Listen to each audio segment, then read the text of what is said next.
In the UK, we plant something like 45 million trees per year, and most of those are planted using tree shelters to protect them. Some 2,500 tonnes of these tree shelters end up in the natural environment at the end of their lives.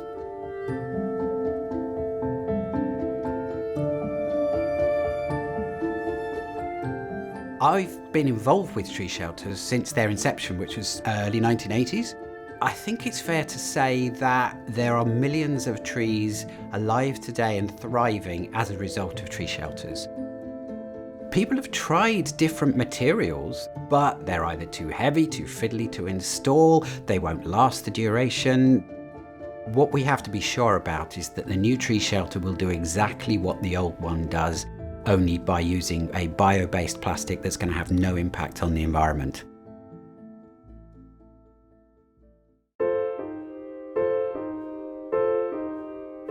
We've been working with a number of the UK's leading universities over the last 6 years and have invested some £6.5 million on a whole new generation of biopolymers.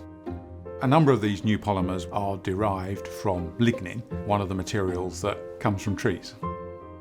It is the first time we're using these biodegradable polymers from this research, so it is really exciting. So we're basically using wood to protect trees to make more wood, which is fantastic. Biome is used to make biodegradable polymers since 14 years already, so biodegradation won't be an issue for us. The challenge is to control the timing. We're adding into the formulation some natural antimicrobial. Over time, the antimicrobial will lose its power, and then the biodegradation will start. In the environment, the tree shelters, they're going to be exposed to rain, hail, heavy wind, and also some small attacks by different animals.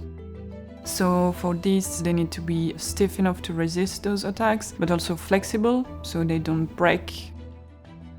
To see how the material is going to respond, we perform different tests in the lab. We test the MFI, the melt flow index, that's important for processability. Impact resistance, that gives a good indication of the toughness of the material. Then we perform a flexural test, which gives an indication on the stiffness. Something that can happen due to UV irradiations is the breaking down of the polymer chains.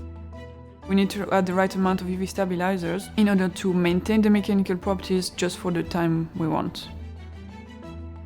Accelerated weather aging permits us to assess how our material would behave over the time. Over a period of 40 days, the material will be exposed to the same amount of UV, rain, and heat than it would normally face in a 2 years period in real outdoor conditions.